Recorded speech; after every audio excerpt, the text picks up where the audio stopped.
me put you on game. Talking about the beauty and the struggle and the pain. Speaking on adversities and gain along the way. Showing real love and uplifting names. On game, let me put you on game. Talking about the beauty and the struggle and the pain. Speaking on adversities and gain along the way. Showing real love and uplifting names. On game, let me put you on game.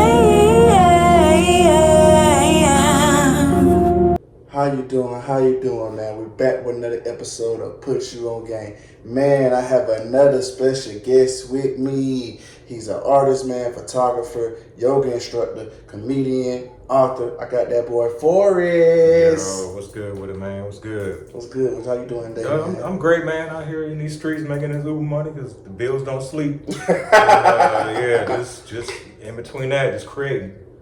Yes, man. I feel that, man. Yes, and then it's Wednesday too, middle of the week. Oh yeah. What you got planned to get through for the week? Shit, just this week, just like when I try to hit a baseball game. Cardinals will be in town, St. Louis on Saturday, so I'm gonna hit that game up. But for the most part, man, when I'm not out there driving, I'm at the crib. Right now, I've been really focused on the music, so shout out to him because he challenged me to kind of really learn. So I've been making a lot of music on my drum machine and stuff like that, a lot of analog. But then he was all like, you should probably try to learn the DAW a little bit more. I was like, you know what? I'm gonna take you up on that. So I've been literally watching YouTube videos and all that. So this is pretty, I have a pretty much chill life right now. Just me and my dog and then just creating, so. Okay, yeah, I like that, man. So what are some of your goals you're trying to accomplish in 2024? I actually have them written out on my whiteboard at the crib, but just one of my goals is I want to touch $1 million. Okay. Like I just want to know what it feel like. Then also too, big goal for the year is I plan on moving to Mexico in November. Yeah, that Atlanta rent, man. What's wrong with the ATL? You don't like Nah, ATL, it's I've been living in Atlanta. Atlanta will always be another home for me because I moved here 2013 after I got out of the Army. Was here for 6 years. Went to school at Kennesaw State University for Human Services, and I got a master's from Clark Atlanta University, where they teach you to find a way to make one. Right. Got that in the social work. And then in 2019, I ended up taking a job down in Houston at Texas Southern University. My kids were down there, so I was like, you know what? Let me try to go down there and be close, help them transition to college. And I was down there for 3 years, but I ended up like right when the pandemic hit, like pretty much we was working from home. I was sucky at home worker.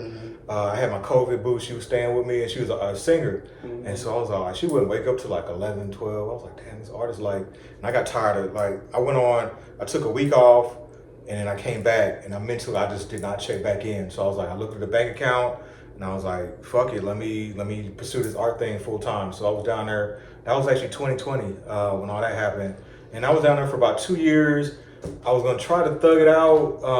I was thinking about buying the house I was in, but they didn't want to sell, and just other stuff happened. I was like, you know what? Let me, move back to Atlanta to pursue art full time. And I thought that, like, all right, I had lived here before. I thought that, it should be easier. I knew the landscape. I knew a lot of people, and I got back. I was like, wrong, man. It's literally been like work brick by brick. But just I got to that 2 year, and what actually happened, like set me in motion to decide to move to Mexico is I was down there in March. I think it was March. Right. Yeah, I was down there for a veteran retreat. It was a psychedelic retreat or whatever, and it was so peaceful down there, and it was beautiful. And I was like, you know what? I had always thought about moving back out the country again, and I was like, my lease ran out in November. When I got the they sent the email for the lease, and they wanted after utilities, I would have been paying over $2,000 for a 1 bedroom, and I was like, yeah.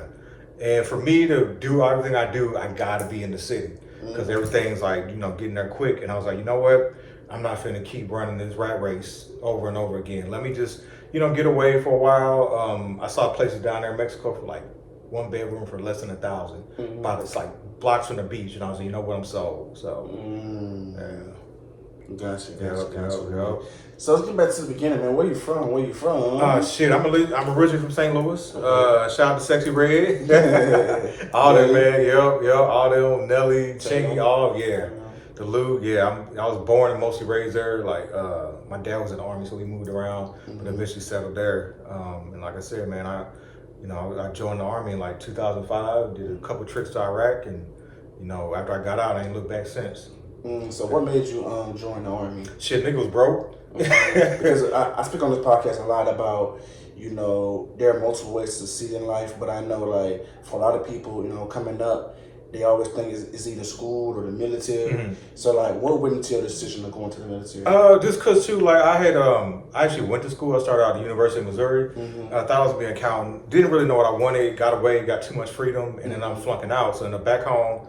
And then, like, my mom, my pops, they was still on that whole, like, they was very still strict and shit. And so I ended up, like, linking up with my baby mama at the time, and then got her pregnant. We got married, and then we lived, like had another kid. So I was trying to support a family of 4 on, like, $9 an hour. And so, like, after a while, we ended up getting evicted. Why? Because I saw an eviction today. And and then we was couch surfing for, like, a year and a half. And then finally got settled. And then it was just like, I had actually originally planned to, because in St. Louis at the time, like, the only way you was making money is if you had a good government job or you was in the streets, and I wasn't built for the streets. Like, I had a cousin that hustled and shit, and he was not gonna let me get involved with that at all. So I was like, all right, well, I got the denial letter from the police department, and then I was pretty much like, all right, my pops was all like, hey, why don't you look into the military? And I was like, hey, work for my grandfather. He fought in Korea. My dad did his time in the Army, and I was like, all right, cool. So I literally walked right to the recruiter's office in 2005. So, which is crazy because, like, 2 wars were going on at the time. I had Afghanistan and Iraq, and I was like, I was seeing motherfuckers' heads get chopped off and shit. And like I tell people, like, all that duty honor country stuff came afterwards. But, like, at the time, I was just trying to, feed. I was trying to get us out of a, bad situation. Right. So then, fortunate enough to, the Army does it. I think the Army gets a bad rap or the military in general, because, like, black folks, they associated with the police and shit, and don't fuck with the police. But it's literally like, if you trying to get school paid for, all these other things, then it's, get some discipline, then, it work. You got to make it work for you, though. Yeah. Damn, that's deep, man. Like, how did, like, damn, you know what I'm saying? Do you, like, do that shit fuck with your mind still? Fortunately, I saw just enough to, like, fuck with me a little bit. Like, if I go, I'm very hyper aware of everything. Like, I'm watching everything. I notice even in my places, like, if it gets too crowded, I get real antsy. So I'm all like, and especially now since I don't, like, smoke or drink or nothing, so I'm extra, like, sensitive to everything. But I'm thankful enough that, like, I got partners that, like, they can't even leave the house. Like, I seen homies, like, literally they stay in a dark apartment, don't go nowhere, gotta have, like, a bunch of guns, like, hella paranoid. Like, my cousin, he saw a lot more action than I did, and, like, that dude, he literally rides around in an RV, like, he's just changed, man. So, yeah, that's crazy, man. So, how did you get into graphic design? Graphic design kind of happened by accident. Actually, it was more because I originally started painting. Like, actually, no, let me take that back. I started photography. Like, even as a kid, I was like artistic, whatever, just playing instruments or whatever. I was in a marching band and shit, but because of life, put that down. And in 2018, I ended up picking up a camera, and I just played around with it. And when I was down in Houston, like, I started out selling photography prints, like doing street photography and shit like that. And I was doing that, and after a while, it just being a photographer, it got overwhelming for me, because I'll be out in the world and it's like everything is, that's a shot. The whole world is like art to me. And so I was doing an art show, selling my prints, and I saw the recognition and attention that painters were getting. And I was like, damn, my ego was all like, I want that shit. And so I started doing painting. And there was things I could do with as far as painting and stuff. But then I ended up getting an iPad, and that's when I was all like, all right, I took things next to the next artistic level. So I literally just applied what I knew with painting and applied it to digital art, and that put me in a space where I can create more, because in my apartment, like, I can't really paint as much as I want to, because I'm not trying to get paint all over the walls and shit like that. So yeah, man, the graphic design is just like something, it's been cool. I do shit real quick. So yeah. What's been some of your early challenges with that? Just Nothing really, because like you got YouTube. Anything you want to learn, like is literally right there in front. I even used to tell my students when I was working at TSU, they used to ask me questions. I was like, let's hop on YouTube, let's hop on Google. Like these kids got so much access to information. Like it's just you got to find the video or whatever that applies to that's gonna fit with you. And if you look good enough, you're gonna find something. Oh, Yeah, that's what's up, man. So, who are some of the people who inspired or influenced you? I say like I guess the good old cliche answer was Basquiat, because Basquiat was like we used to have, I joke about this with homies, like I couldn't stand them drawing ass niggas, like they could see something and then draw it and all that out or paint real well. But watching the documentaries like Boom for Real, and it showed like Basquiat's figuring out years, and he was just making art out of anything, and I'm like, all right, that's dope. And also the tattoo artist down here in Atlanta, Kate, Roger, who else? Tim. Because I used to, when I was an undergrad, I managed Blackout Tattoos for a little while, and just being around those artists, they really kind of inspire me. And then the artist community down in Houston, who I ran a lot with down there, like Winters, Vaughn. I know I'm saying some names, I'm still here when I see it. But yeah, just the artists around me. And then maybe like anybody I find on documentary that like Dash Snow, anybody that kind of pivots from the norm. Even I was just watching that video with Old Dirty Bastard. Like anybody that saw the rules and what everybody was doing and like, all right, I'm gonna go in a different path. Okay. What's one thing you know now you wish you knew before you became an artist? Shit, man. I wish I knew how much work I was going to have to put in. I think we all. Right? Yeah. It's just like more of like, because nobody really, and this is why I do like on my YouTube, I do like a web series. I call it Figuring It Out, and I just talk about all the things I've had to figure out like kind of on my own. Because like, especially when you're a dude, it's like, we already don't like to ask for help, and at the same time, like we don't ever feel like somebody's gonna help us, or you gotta do a lot of shit. Whereas like I say in art, like it's a lot easier for women because they socialize a little bit better with each other. But even then, I've had to like kind of break down the ego and be like, all right, ask questions here. But yeah, I thought moving to Atlanta, I thought it was gonna be way easier. But I realized that the pandemic got people like very kind of more individualized. So everybody's kind of, people going, you're gonna find your tribe and shit like that, but people are really kind of out for their own. But like I had to learn about print on demand, like how, like even the commercials, they make it so easy. If you open a Shopify store, it's a $1, trial period. They don't tell you, oh, you get on there and then you gotta pay after the trial period. You gotta pay $30 for the Shopify store. You gotta pay $30 for the Printify to do the drop shipping. And then on top of that, if you want to get sales, then because they're not gonna push your page, so then you gotta pay damn near $100 a month just for the ads to roll in.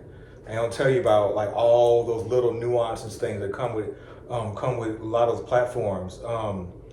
But yeah, that's about wouldn't like most time. If anything, I'd be like try to take more time to learn stuff, like because I get so caught up in creating. It's all I gotta spend. But there's so much hours in a day. But it's like literally. Take more time to learn, the craft, really learn shit now, crypto, like learn all these other things, because that's going to be the next wave with NFTs and digital stuff, and learn to invest in that. So, but still I'm alive, so I can still, take the time to get on there now. Absolutely. So man, you being an artist, photographer, yoga instructor, author, which one would you say has been more fulfilling? Oh man, right now it's been the music. Like that has been, because I say like with author, like writing, it's a very lonely process. It almost feels like a chore sometimes, because like going to grad school, like I wrote so many damn papers. So after a while, like seeing a bunch of words, it's all like it can be overwhelming. And then even when I was doing comedy is very draining, because it's on, like there's no hiding. Like when music, you can hide behind a beat, you can hide behind this and that. But in comedy, it's you on that stage, you put out a lot of energy, maybe get zero back. You think you might have thought of a joke all day. Like, I'm gonna kill it with this one. You get up there and it's fucking crickets, and it's all like, damn dog. It was a lot of quiet rides home, doing comedy, but it was cool because you know that mic keeps you humble. You work in your craft, but then I was like, because I literally last year I dedicated the whole year. I was like, you know what? I'm gonna focus on the comedy, gonna hit as many rooms as possible, and it really didn't get me to where I thought it was gonna get me, and so I was like, you know what? Let me do this music thing, and that has been more fulfilling because like when I get out, I do the open mics as far as like these producer open mics I go to, playing my beats, and the community there is way more supportive because you play some hot shit, they come, oh shit, it's fucking dope and shit. Whereas comedian a bunch of fucking haters, man. Like, and I get it. I be feeling the hate myself too. I'll get up there sometimes. There was one time I did a set. And because I do like a lot of dark, intelligent comedy, and then right after me, a white dude was doing basically the same shit, and the black folks were eating that shit up, and I'm like, dog, man, like. And what that is though? It's just how we build. Like black folks be thinking the white man's ice is colder. I mean, this goes back from history and stuff like that. And then of course, I be feeling like black people, like our lives are so dark. Anyways, we've been through a lot of pain, a lot of trauma. So another black person bringing it up is like, oh, I ain't feeling that. So.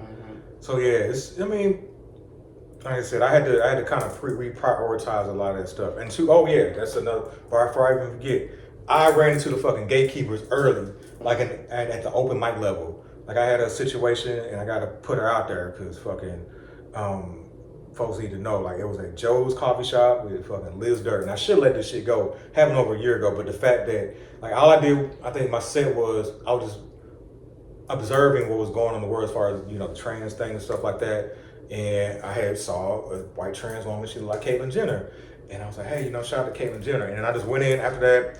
I went in just talking about how there's a beef with these women, trans versus cis women over who's really a woman, and I'm all like, at the end of the day, we're all people, and they just didn't get it. I ended up coming back the next week, and a young lady tried to like lecture me. And that's my number one trigger. Like, I did 7 years in the Army. I've been through all this shit. Don't tell me what to fucking do. Like, you could say, hey, you can have a conversation, like to get to know each other where we're coming from. But she totally went on. So she ended up getting me blackballed from there and then 529. Right. Yeah, and so these are like, and that's my thing. These are white people shutting down a vocal black person, and nobody was really kind of get where I was coming from. I'm like, nah, this is not cool because I'm all about free speech. Like it's gonna cost you, but at the end you should be able to say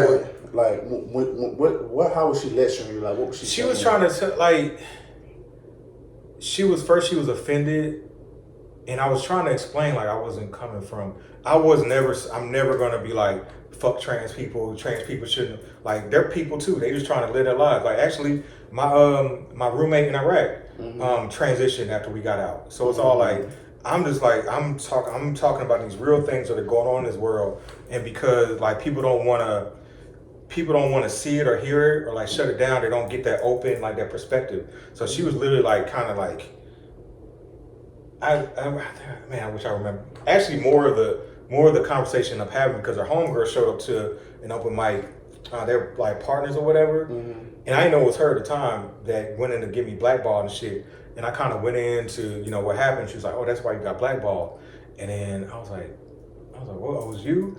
And I'm like, she was like, "You can't call white trans people Caitlyn Jenner." And I'm like, why? Black people, we fucking like. If you look like, she tried to say, "Oh, if I called any random person or you." Eric Andre, that one light skinned nigga or whatever, you'd be offended. I was like, nah, actually I'm light skinned. I probably look like that nigga. Like, we don't give a fuck like that. Like, but it's these fucking white liberal trans people that are not trans. My bad. My white liberal fucking people that are trying to shut speech down because they don't have any other power. So, and not to cut you off, but that's the thing when it comes to comedy.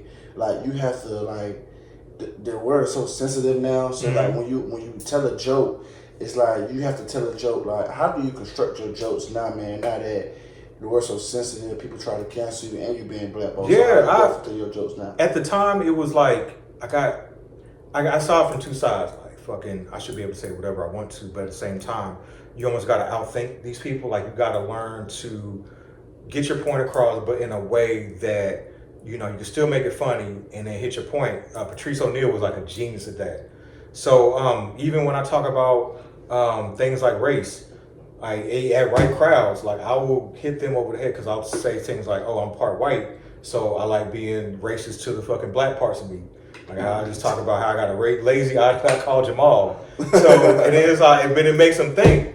But it's like it just all every roadblock, every blockage, every no, every rejection just makes you have to like, adjust and pivot. And that's all thing we learned from the Army. Like, you got this roadblock. All right, we got to go out this way and still get to your target. Mm-hmm.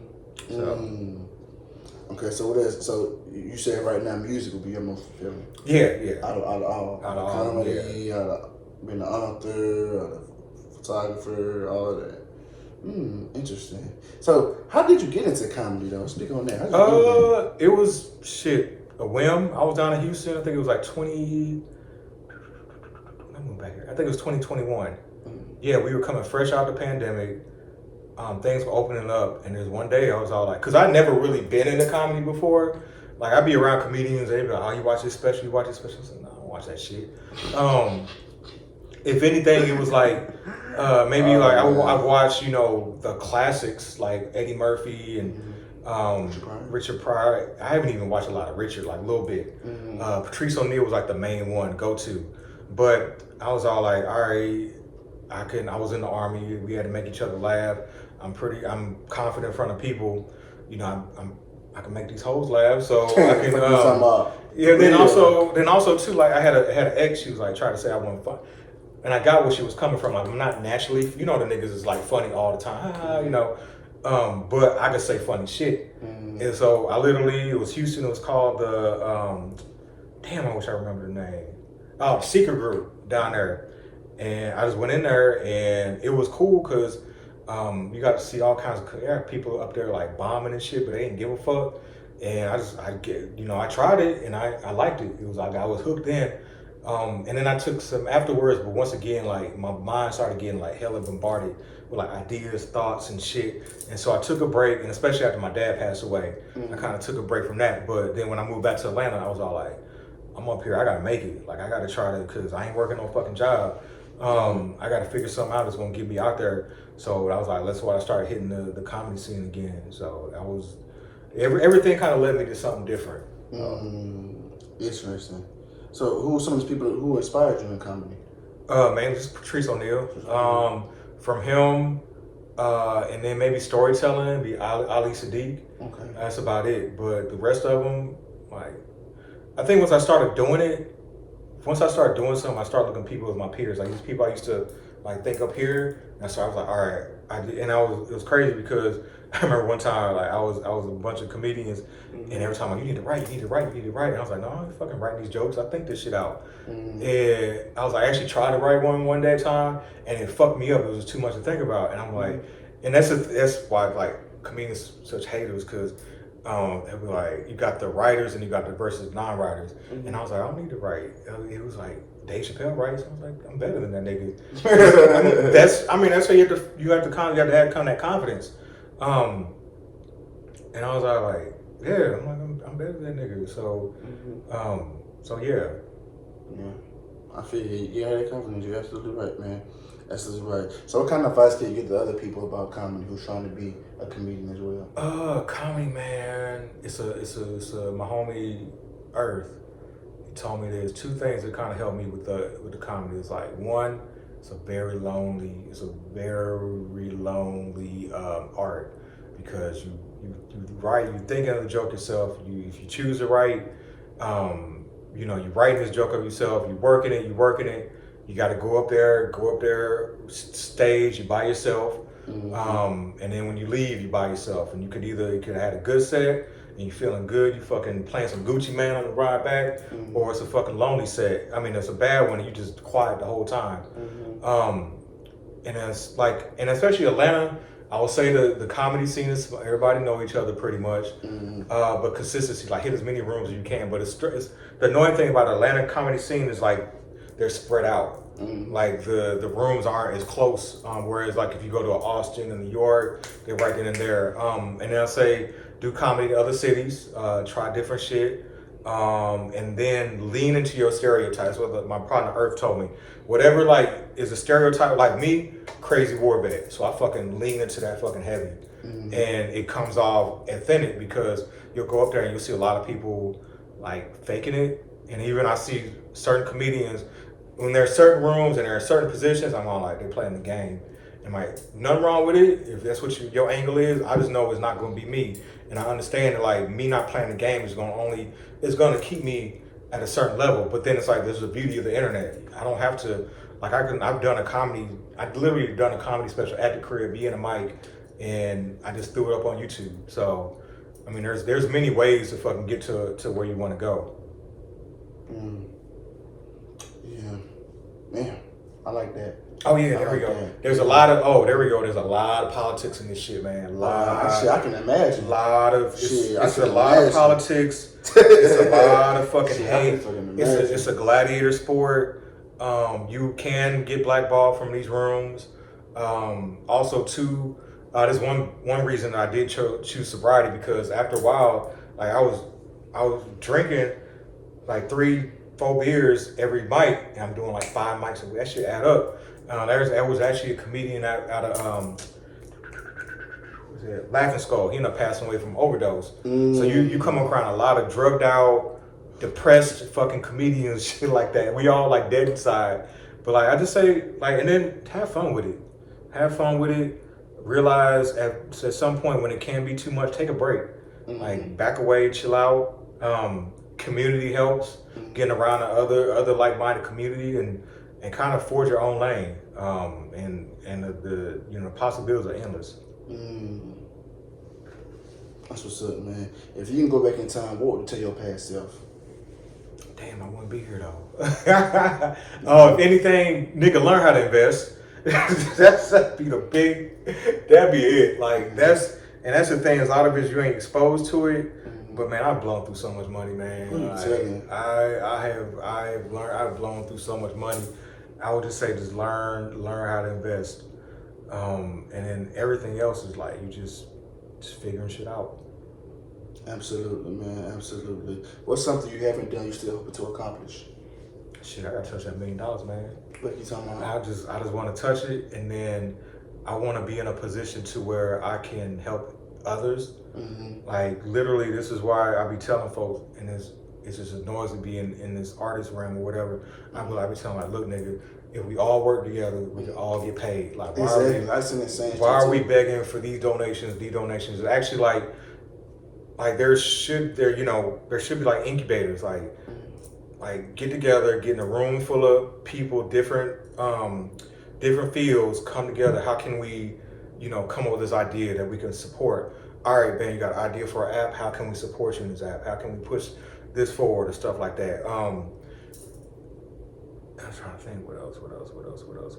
Yeah, because I like just being in the Army. I saw the power of like if we all work together, how accomplishing that goal. But it's like unfortunately, like you got artist egos, you got niggas. We all fucking the same bitches and shit. So you tripping off that. Just stupid shit that kind of gets in the way. Like, nah, it shouldn't just be one part. It's like all this. It's so much money out here. Like, and it's for all of us. And instead, it's like, or it's one person. This person like who got everything. And also too, like even in art, I go to art shows and I'm all like, it's all about who got the best skill, like instead of the feeling. Which is like it just makes you like, all right, you know what, I gotta have my own. So yeah, just touching that $1 million. I'll just go from there, man. Like once there, I'm all like, oh shit, trying to get another one, and then teaching people how to do it. Like I don't want to sell nobody no fucking ebook. I'm like, no, go out. I'll give you the seed. If it's like if I got a position where I can give you like 10,000 to sit in your ass and just figure out your art, cool. I just want to be able to do that as well. And like you ain't gotta give me nothing. Like just me seeing you fucking get up out of your position and thrive, and all I ask is that you just pay it forward. That's real right there, man. That's some real shit right there. So how did you get into music? Music was always kind of in me. Like my rest in peace, my pops, man. He both sides of my family very musical. So my dad, he was in the church. He actually learned later that he was in like a group with his brothers. It was called the Trumpets. My dad played the keys and shit. And so like early on, I learned, like my grandma, she had a piano, so I learned how to play the piano first. And then I played the saxophone, and I sucked. I was actually in a church band, but I sucked and they kicked me out.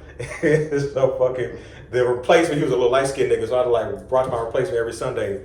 But I was in the marching band, and then I ended up flunking out of college, and so all that kind of took a back seat. And I always loved music. I was always like downloading music a bunch.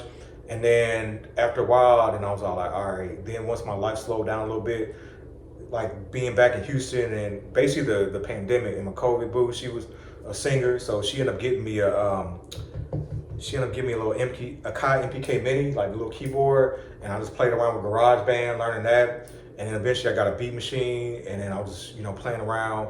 And then once I moved up here, it was like, all right, it's like, fuck it, just started making beats, and then working, like I said, learning Logic, and it's been that, like, then, linking up with him, so that helped out. He's rapped over one of my beats, so I'm just still in the figuring out phase.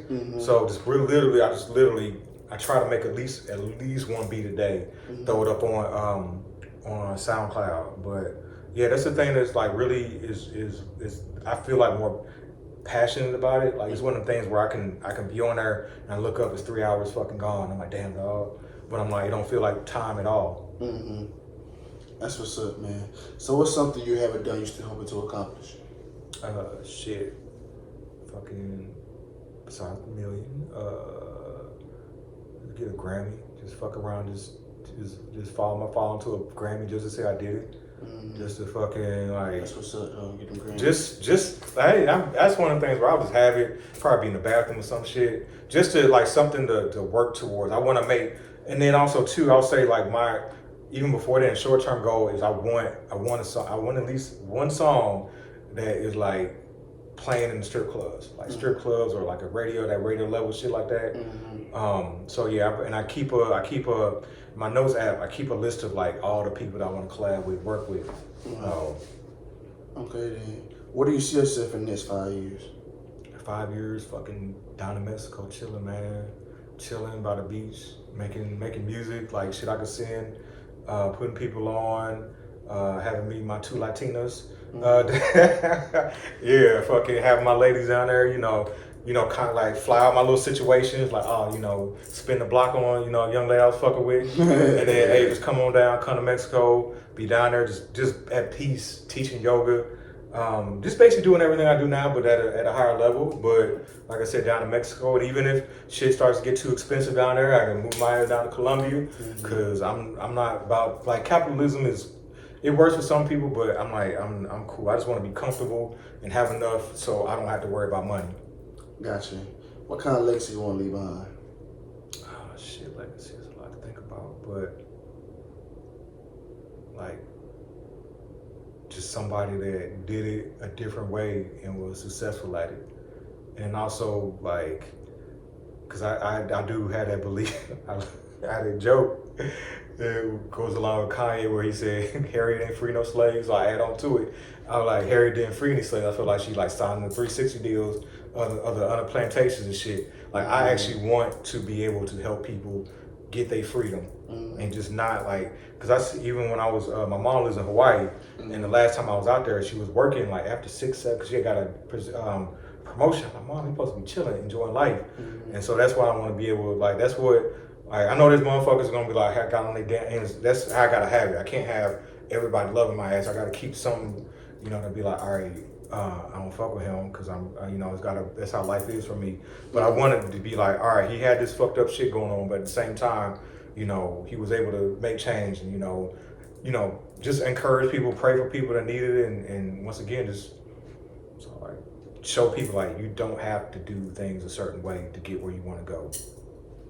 Gotcha.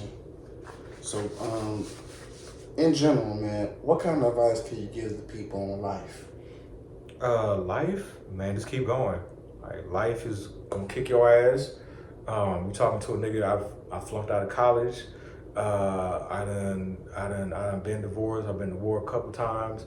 At any time I could have just said fuck it. And I've thought about it a few times. Like there's been times I've tried to off myself, but then I think it was like I was in a dark place like a few years, it was last year, this year. It's one of them random dark places. I actually was Googling fucking damn how high is Spaghetti Junction. Your mind can go in some dark places, man. But then I was driving home and there was literally a black woman about to walk out in the middle of the street. And I was like, damn, dog. Like, fucking, she was going through it. And I'm like, what the fuck am I bitching about? Mm-hmm. So it's all like, if anything, I'll tell people, just keep going. Even when shit gets hard, like, I'm a praying dude. Like, I'm just all like, you know what? I'll be asking God, like, what the fuck? And I just, at the same time, right then, I look around. Gratitude. Every day I try to wake up and at least name 3 things that I'm grateful for, even small shit. Oh shit, I can see. Oh, I can walk. I can fucking, I got a bed. I'm not sleeping like I slept on a mattress in the fucking with my wife at the time. You know, roaches and rats everywhere and shit like that. So I'm like, all right, I'm more. So just staying positive, keeping your head up. All that. I know people say cliche shit, but it works. Like it gets you. It's how you. Because if you don't, you just be depressed all fucking day. So. Okay, we're gonna get out here with quick hitters, man. Favorite thing to do? Favorite thing to do, make music. Dream car. Damn, dream car. Damn. Oh shit, I want the fucking, I want that Ferrari that was in, it was the Ferrari that was in Bad Boys 2, and it was also in the fucking LL Cool J's Love You Better video. I don't know why, but that shit was fly to me. Dream vacation. Shit. I eventually want to go somewhere. I'll say Nigeria because motherfuckers always say Africa, but I definitely do want to get over to the actually Liberia because I heard like my birth last name. People said that they've heard it over there, so like I want to get over there. Mm-hmm. If there's a song that best describes your life, what would it be?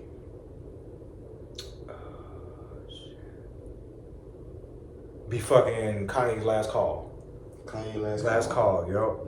Shout out Kanye. Man, pick a couple. You got Beyonce and Jay-Z, or you got Michelle and Barack. Who you going with? Shit. B and J. Yeah, I'm not. I got Obama. He gets on my fucking nerves. Only because I was in the army when he was in president, and it was cutting shit down, and they had us working way too hard, man. So I kind of look at him sideways at times. So. Oh, okay. I get why you say that, man. I definitely get why. So you got a question you want to ask me? Shit, man. Where do you see this podcast going? Like, what's your vision for this? Man, I see this podcast being one of the biggest podcasts in the world, honestly. But the purpose of this podcast is to educate people and give people who are not famous or who doesn't have a lot of followers per se a platform to express themselves and share their stories. Because a lot of times, man, we tune into celebrities too much where they can get on any other platform they want to. And there are people out here every day who making moves, who go unnoticed. Gotcha. So I created this platform to give those people a platform to say, hey, we can still be positive and still have fun with it too. We can still laugh, we can still joke, and give other people, a platform. So for me, this podcast is more purposeful. It's intentional. Gotcha. So, I just believe in staying true to myself and allowing it to grow and being as big as it can be. You know what I'm saying? So I really don't want to put a ceiling on where I want to be, but I just know I want to be one of the biggest podcasts in the world. Gotcha. And the main thing is I want people to listen to the message and feel what I'm saying. Like, people love things they can relate to. People love real shit. So I always say the real gonna prevail in the end always. The real will always prevail. So as long as you be a real nigga, you stay true to yourself and you continue to be who you are, you don't sell your soul, you're gonna get as big as you can get, man. It might take longer, gotcha. But hey, you'll appreciate it more once you get there. Yeah, bad. And then last one probably be like, how can the people like help you?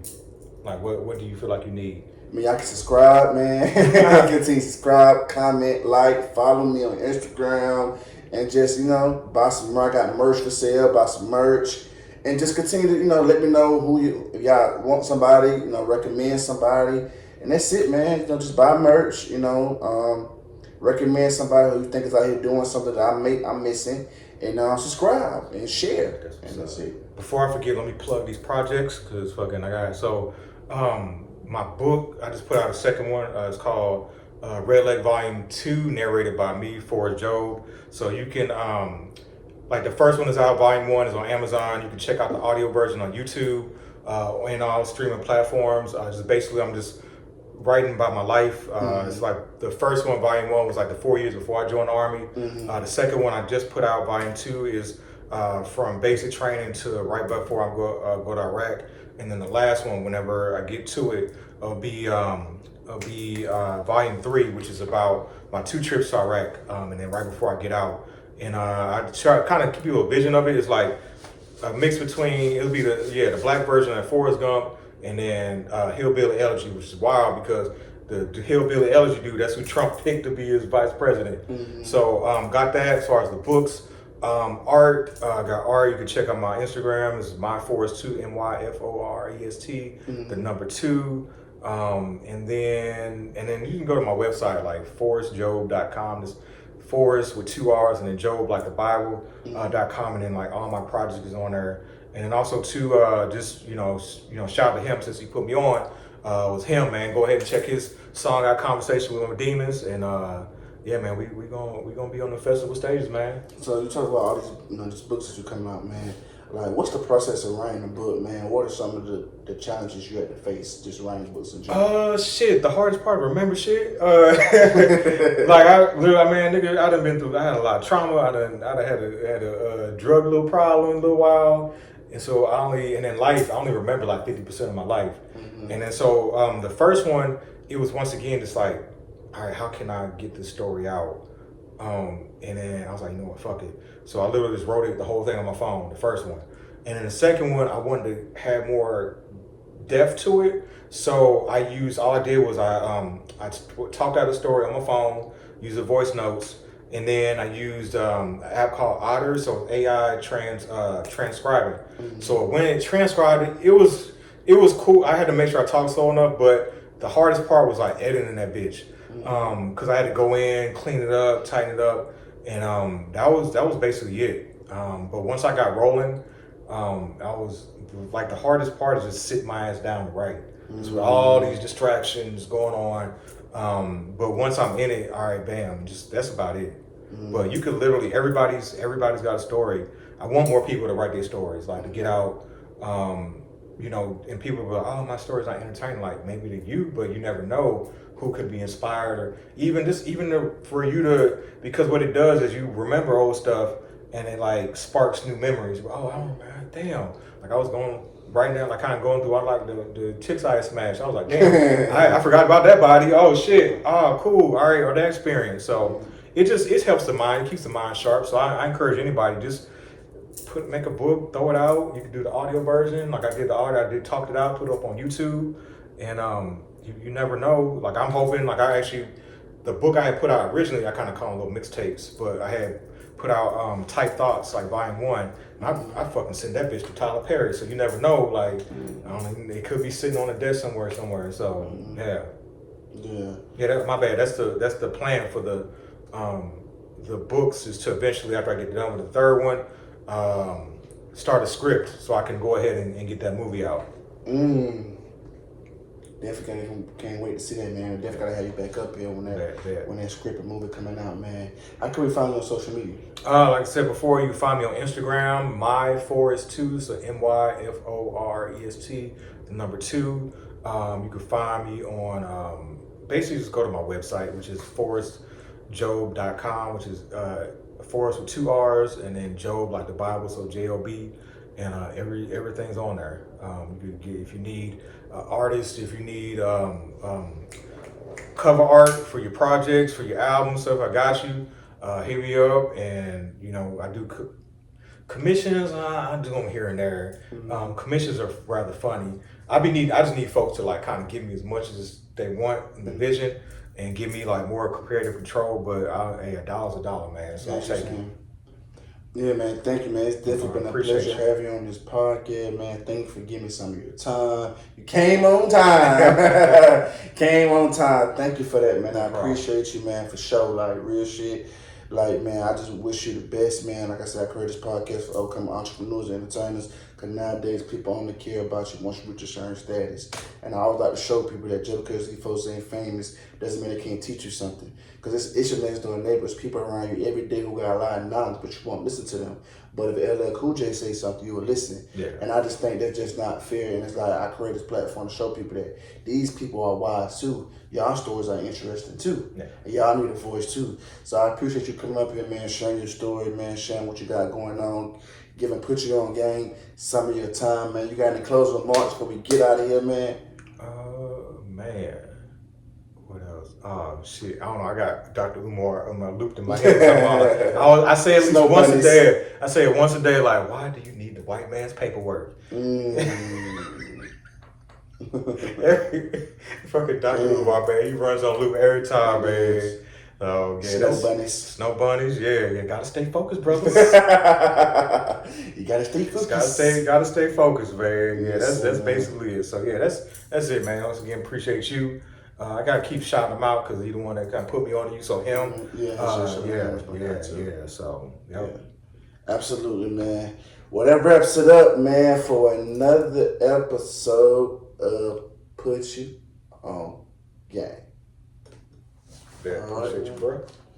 Let me put you on game. Let me introduce you to the dopest. Your best friends know it, keep the camera lens focused. Atlanta being noticed, we the coldest in a minute. Time is how you spend it, just make sure you pay attention. From my city to your city, coming strong might put you on something you ain't seen before.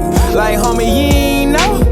The kings and queens that bring the things that make you know. Round of applause, I'm on my job, no clocking out. So tell me, what is you talking about? See me on your TV, probably smiling like I'm about to take a picture. Spending money all type of ways, cause God knows you can't take it with you. Let me hit you with the fast, dog. I ain't staying where I'm at, dog. I'm out here like a logo, man, I put that on everything. Big wings, I carry dreams, ain't got time to just maintain. Succeed, my last name, guaranteed I keep it swing. Standing on business, the Lord is my witness. I promise that won't ever change. Just let me do my thing, and I bet I put you Let me on put you game. on game.